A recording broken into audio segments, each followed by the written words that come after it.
Salut Chris. Alors voilà, petit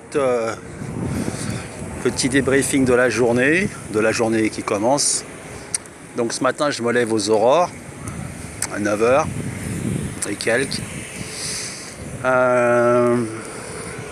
Voilà, je prends ma douche et tout machin. Et puis j'aère l'appartement, je laisse la fenêtre ouverte et tout. Et j'entends des bruits comme ça dehors, dans la cour et tout. Comme si on balançait des trucs, mais bon, ça m'a pas forcément étonné parce que il y a souvent des travaux, ou alors les mecs ils font du nettoyage, ou c'est pas, des fois ils grattent dans les poubelles pour nettoyer un peu le truc. Et puis ça, voilà, j'entends à nouveau des bruits, comme si on balançait des trucs dans la cour, et je regarde par la fenêtre et je vois plein de bordel dans la cour, quoi, plein de bordel. Des cahiers, des bouquins, des trucs cassés, du bordel, quoi. Comme si quelqu'un avait vidé des poubelles, enfin pas des poubelles, quoi, enfin voilà. Genre un mec qui se fait virer de chez lui par sa meuf et qui lui balance toute la merde par la fenêtre. Voilà. Et je me dis, mais putain, c'est quoi? Je vois là, il y a une voisine, elle est comme moi, elle regarde ça par sa fenêtre et puis elle prend des photos ou elle filme ou je sais pas ce qu'elle fait.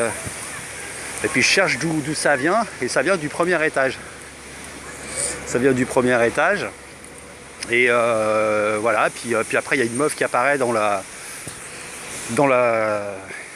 cour, et puis une jeune complètement défoncée, a priori, quoi, en train de parler toute seule, en arabe et tout machin. Et ouais, j'ai pris une vidéo comme un gros con, hein, de voyeur que je suis. Hein. Et je me suis dit, bah écoute, voilà, hein, une vidéo que je mettrai sûrement pas en ligne, ça c'est sûr. Mais voilà, donc après il y a sa copine qui est descendue, une meuf aussi assez jeune, avec les yeux super maquillés, avec des super sourcils, des cils, enfin voilà, comme si elle sortait de boîte de nuit, quoi. Et l'autre, on aurait plutôt dit, je sais pas, elle avait un profil de fumeuse de crack. En même temps, toutes les deux, elles avaient un profil de fumeuse de crack. Et elles avaient l'air complètement à la masse. Et il était 10h30 du matin, enfin entre 10h et 10h30. Et je me suis demandé comment on pouvait être défoncé à cette heure-ci, quoi. En ayant un appartement et tout ça, parce que bon, les gens qui fument du crack en général, ils vivent dehors et tout, enfin j'en sais rien pour la plupart, j'y connais rien dans tout ça, mais bon voilà, quoi. Et j'ai bien observé leur truc, quoi, puis je croyais qu'elles se disputaient, mais en fait non. Alors j'ai pas tout compris parce que bon. Et après je me suis dit peut-être qu'il y en a une qui était habillée comme une escorte en fait, avec des dreads blondes très longues, qui faisaient quand même assez crade, avec du maquillage et enfin je sais pas. Elles avaient toutes les deux genre le ventre à l'air un peu, avec un espèce de cordon autour de la taille, genre le truc sexy, enfin je sais pas trop. Et puis j'ai regardé un peu la situation comme ça, de la vidéo que j'ai faite ensuite avec un peu de recul pour essayer de comprendre ce qui avait bien pu se passer, parce que ces nanas-là, elles devaient avoir, je sais pas, la petite vingtaine en fait. Et toutes les deux, elles étaient quand même assez, enfin mignonnes, quoi. Enfin une nana de cet âge-là, enfin, je veux dire, c'était super mignonne et tout. Enfin physiquement, voilà. Enfin ouais, des meufs mignonnes, quoi. Et je me disais, mais c'est quoi leur histoire, quoi? Et après je me suis dit, peut-être qu'elles viennent de rentrer à l'instant de je sais pas où, de bringues, de boîtes, c'est des escortes. Et je sais pas, elles ont pété un plomb. Ouais, j'en sais rien, je me suis fait 2-3 petits scénarios dans ma tête. Et puis ça m'a fait chier, quoi.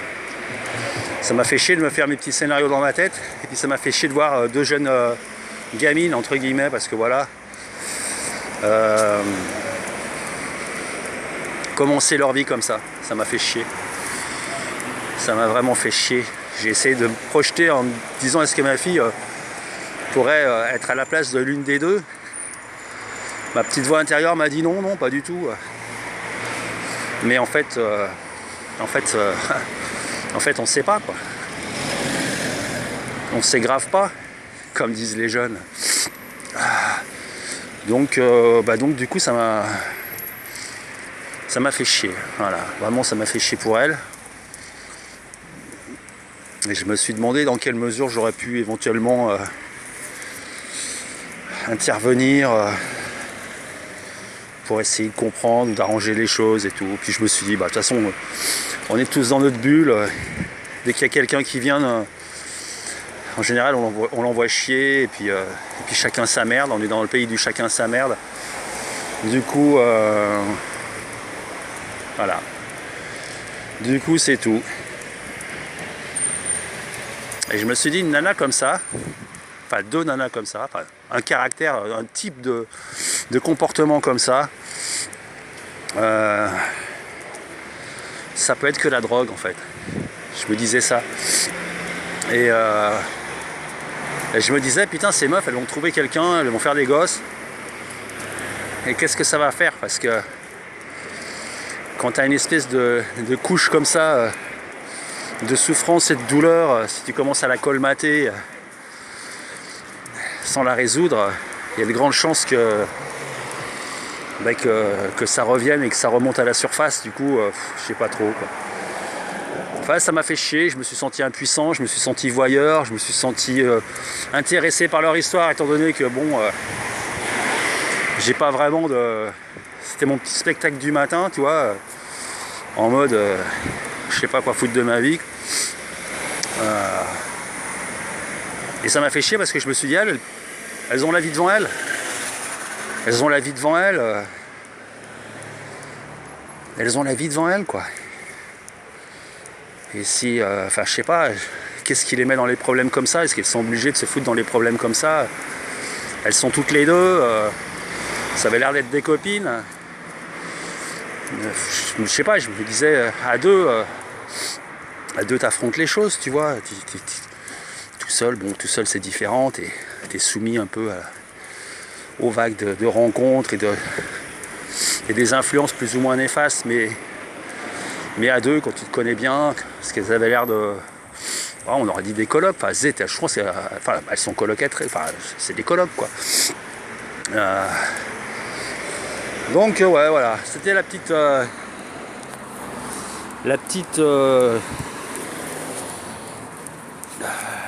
petit départ de journée. Je me dis putain, mais...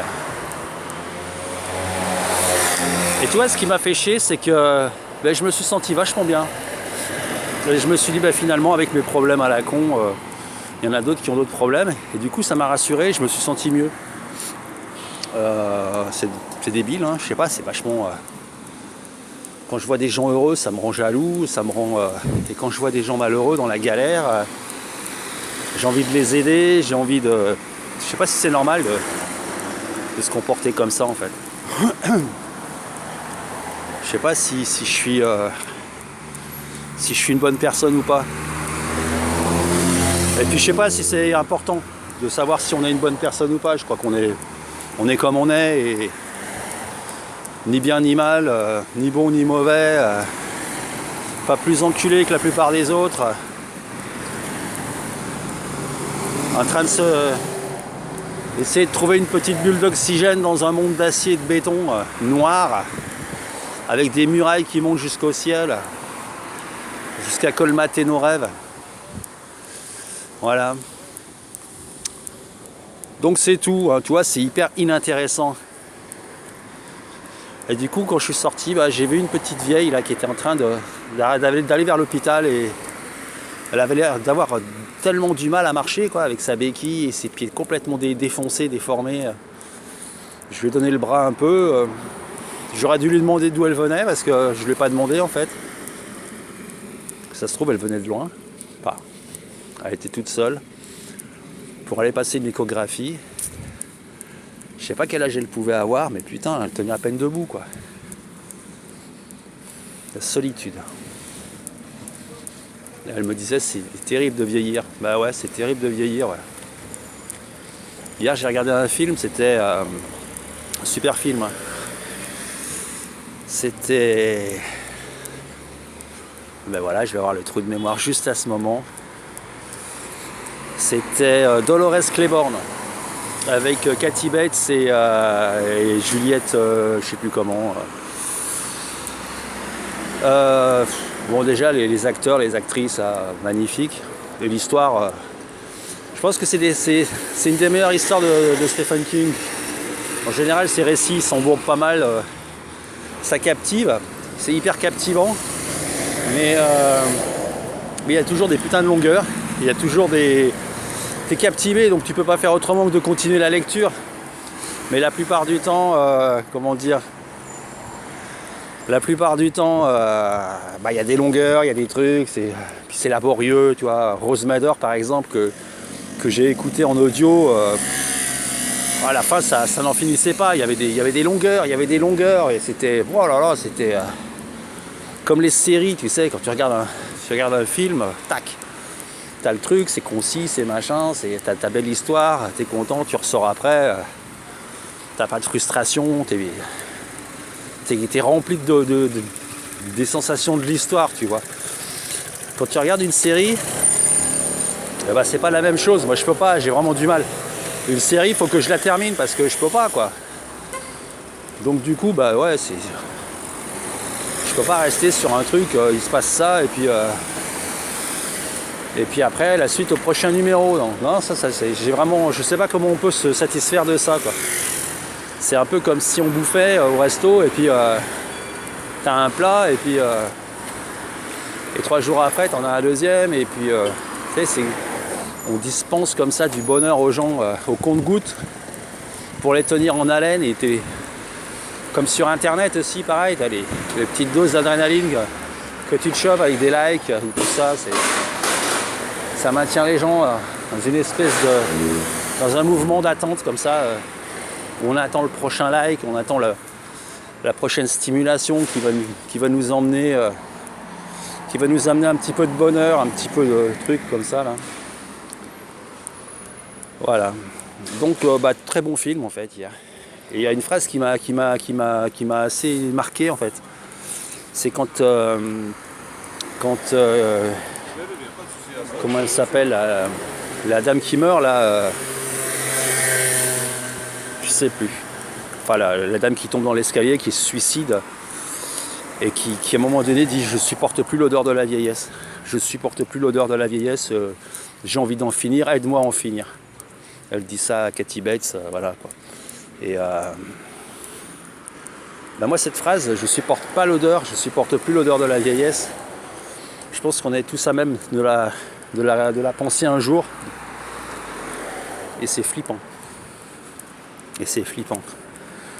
Et donc la meuf là s'est balancée dans l'escalier avec son fauteuil roulant. Elle a dévalé des marches, elle est arrivée en bas complètement défoncée, mais elle n'était pas morte. Et elle a demandé à Kathy Bates qui lui a dit: tiens, je vais appeler l'hôpital et tout. L'autre lui a dit non, je supporte plus l'odeur de la vieillesse, je te demande de m'aider à en finir. Voilà. Et comment va-t-on gérer notre propre vieillesse? Je sais pas. Moi j'ai mon père là qui fait plusieurs fois qu'il me parle au téléphone, là, il oublie des trucs.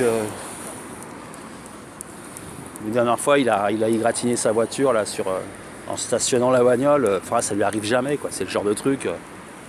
Voilà quoi. Sa copine au volant, quand lui conduit, elle flippe. Moi la dernière fois que je suis monté avec lui en voiture, je flippais aussi parce qu'il conduit super mal.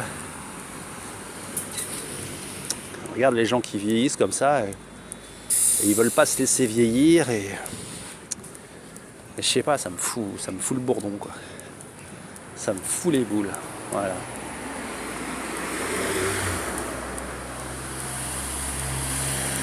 Bon c'est tout. Voilà, c'est tout ce que je voulais dire. Donc pour ces 2 jeunes filles, je sais pas quoi dire. Il n'y a rien à dire. C'est le reflet de notre époque. Une époque sournoise, honteuse, déprimante. Une époque étrange. Une époque étrange. Moi, il y a un truc qui m'a toujours surpris à Saint-Denis, c'est comment il peut y avoir autant de détresse dans cette ville. Alors que tous les mecs, ils ont la barbe, toutes les femmes, elles sont voilées, ils sont tous dans la religion jusqu'au cou. Donc ça, enfin je sais pas, ça devrait normalement être un signe de, je sais pas, peut-être je suis trop con, mais d'harmonie, tu vois, un truc. En fait non. En fait non. J'ai vu des gamines, ces deux-là, c'était ce matin, mais sinon, il y en avait, il y a quelques temps, il y avait 4 mômes là, 4 gamines qui avaient à peu près le même âge, la vingtaine, complètement déstructurées, à gueuler des insultes dans la rue, complètement déchiquetées par la fumette et tout. Et c'était des filles de musulmans, tu vois. Du coup, je me dis voilà. La religion, ça peut être pire que tout d'ailleurs. Pire que pire. Et j'en sais quelque chose, parce que moi je suis un fils de catholique. Et mon père m'a bien cassé les couilles avec sa religion. Bien cassé les couilles à tout le monde avec sa putain de religion catholique de merde. Bon, je te laisse, je vais faire mes courses là. Je vais aller danser la danse de la consommation. Allez, je t'embrasse. Ciao.